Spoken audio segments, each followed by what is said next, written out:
Hello guys, welcome to my new video. आज चाहिँ म एउटा अलिक डिफ्रेन्ट टाइपको कार ड्राइभ गर्नु गइरहेको छु। यो चाहिँ मर्सिडिज। यसको चाहिँ एक्स्ट्रा फिचर के छ भन्दाखेरि यसको रुफटप चाहिँ खोल्न मिल्छ ट्याक्कसँगले। यसको इन्टारियर कस्तो छ तपाईँलाई देखाउनु गइरहेको छु, हेर्नु होला। यसको चाहिँ ट्याक्कसँगले चाबी यहाँनिर छ, एन्ड देन स्टार्ट बटन चाहिँ अगाडिपट्टि छ। ट्याक्क स्टार्ट बटनलाई ट्याक्क क्लिक गर्ने, त्यहाँबाट गाडी स्टार्ट भयो।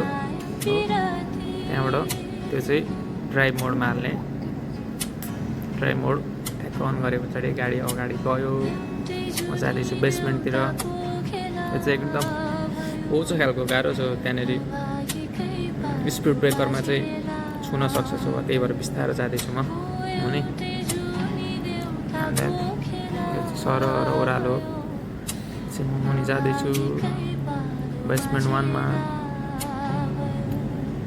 ट्याक्कसँगले अलरेडी 2-4वटा गाडी पार्किङ भइरहेको छ।